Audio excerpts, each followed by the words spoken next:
The Space Between by Kiki Thorpe. Neverland. Far away from the world we know, on the distant seas of dreams, lies an island called Neverland. It is a place full of magic, where mermaids sing, fairies play, and children never grow up. Adventures happen every day, and anything is possible. There are two ways to reach Neverland. One is to find the island yourself. The other is for it to find you. Finding Neverland on your own takes a lot of luck and a pinch of fairy dust.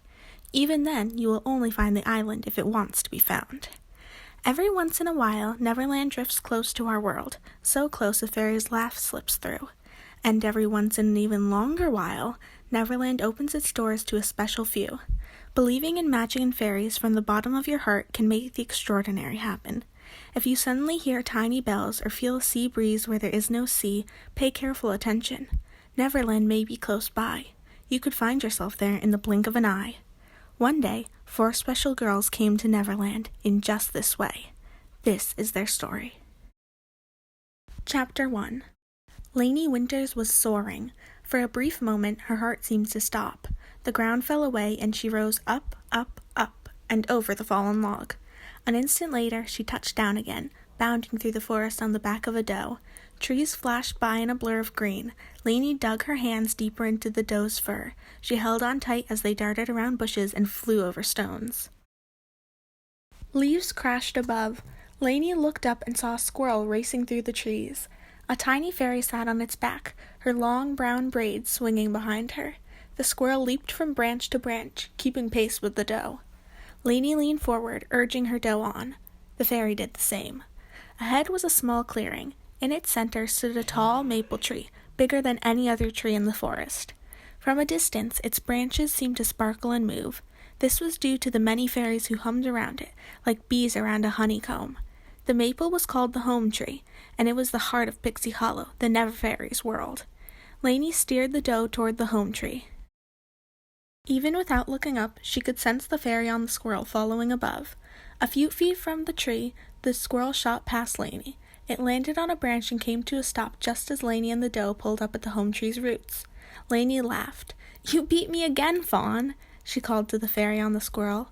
"I wouldn't be much of an animal talent fairy if I couldn't win a race against a clumsy, would I?" Fawn replied, smiling. Lainey slid off the doe's back, pushing the big glasses she wore up her nose. She didn't care about winning or losing. For her, the joy was in riding the deer, feeling it turn when she wanted to turn, knowing when it would leap. In her real life, the one where she went to school and lived with her parents, Lainey had never even had a pet, not so much as a goldfish. But here in Neverland, she'd played hide-and-seek with wild hares. She'd listened to the songs of loons.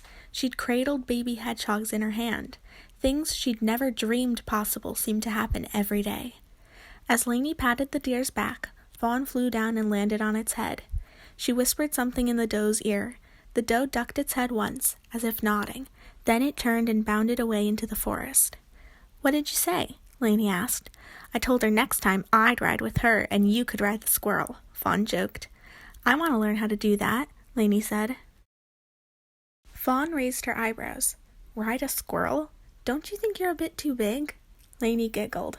"No, I want to learn how to speak deer." "You have to wriggle before you can hop," Fawn replied.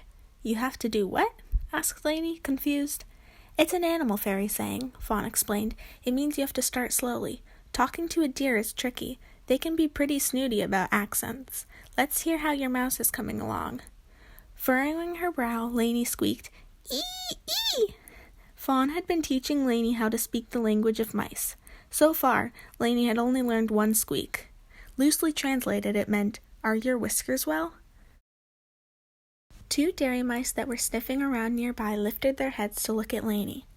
"Not bad," said Fawn, nodding. "Now let's hear you call that Chickadee." She pointed to a plump little bird sitting on a branch. "But I don't know Chickadee," Lainey protested. "It's easy," said Fawn. "Just go like this." Pursing her lips, Fawn let out a whistle that sounded like "Teedle-teet, teedle-teet-teet." "You try." Lainey did her best to copy Fawn. She pursed her lips and whistled, but all that came out was a sad "feep." To her surprise, the chickadee flew over and landed on her finger. "How did I do that?" Lainey asked. Then she noticed Fawn laughing. "Wait a second. You called him over, didn't you? So what if I did? Fawn said with an impish grin. He wouldn't have come if he didn't want to. Animals like you, Lainey. I'd say you're becoming a real animal talent, Clumsy. Lainey blushed. Fawn pulled a sunflower seed from her pocket. She held it out to the Chickadee, who took it in his beak and flew away. Well, I'm hungry, Fawn said. Want to see what the baking talent fairies have whipped up today? Lainey shook her head. I'm going to find the other girls. See you later? Sure, said Fawn. I think there's a nest of robin's eggs that need a hand with hatching. Maybe you can help me. With a wave, she flew off. Lainey started across the meadow, her spirits high. Fawn's compliment still rang in her ears. A real animal talent, Clumsy. Lainey couldn't help smiling every time she thought about it. Maybe it's true, Lainey thought. Maybe I really do have an animal talent. Before coming to Pixie Hollow, Lainey had never felt particularly special. She wasn't beautiful like her friend Mia, or brave like her friend Kate. She wasn't good at sports, and she didn't get the best grades in school. In fact, Lainey hadn't been sure she was good at anything at all. But that had changed when she started spending time with the animal talent fairies. Lainey was learning how to listen to animals and how to watch them, and she had a knack for it. A real animal talent, Clumsy. A rustling noise above her made Lainey look up. She paused to watch a flock of flamingos pass. She loved seeing the pale pink birds against the brilliant blue of the sky. The flamingos had been one of the very first creatures she'd seen in Neverland, and she'd never tired of watching them. Lainey continued across the meadow and made her way to Cavendish Stream. There she found Kate, Mia, and Gabby, her friends who had come to Neverland with her. They were sailing boats with the water talent fairies. Tiny fairies in red, gold, and green leaf boats drifted around on the current while the girls blew wind into their sails. The freckled, curly-haired fairy named Prilla was there too. Prilla was the reason the girls had come to Neverland. She had a talent unlike any other in Pixie Hollow. She could travel to the world of humans and back again just by blinking. One day, she'd traveled to Mia and Gabby's backyard and accidentally brought the 4 girls back to Pixie Hollow with her. Prilla had discovered that she couldn't blink the girls back home, so the fairies of Pixie Hollow had taken them in. That had been days ago. Or was it weeks? Lainey wasn't sure. Time passed strangely in Neverland, where every day was sunny and no one ever grew up or grew old. Hi, Lainey, Mia said. Where have you been? I was riding in the woods with Fawn, Lainey said. Kate stood, brushing off the knees of her jeans. We're thinking about going to Skull Rock, just to see what it's like, she told Lainey. Kate had made it her mission to explore every corner of Neverland. Prilla says we might see a mermaid there, Gabby chimed in excitedly. Gabby was only 5, but she was every bit as adventurous as the other girls. We're not going for long, Mia added. There's a fairy dance tonight, and I want to make sure we're back in time. The weaving talent fairies are going to braid jasmine into my hair. Want to come? Kate asked Lainey. Lainey hesitated. She wanted to go with her friends, but she also wanted to watch chicks hatching with Fawn. There were so many fun things happening in Neverland. Sometimes it was hard to decide what to do first. Just then, they spotted a fairy flying toward them. As she came closer, the girls saw it was Sky.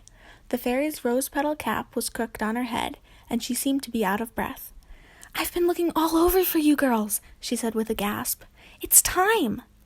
Time for what? Asked Kate. Neverland is on the move again, Sky replied. The girls looked at each other in dismay.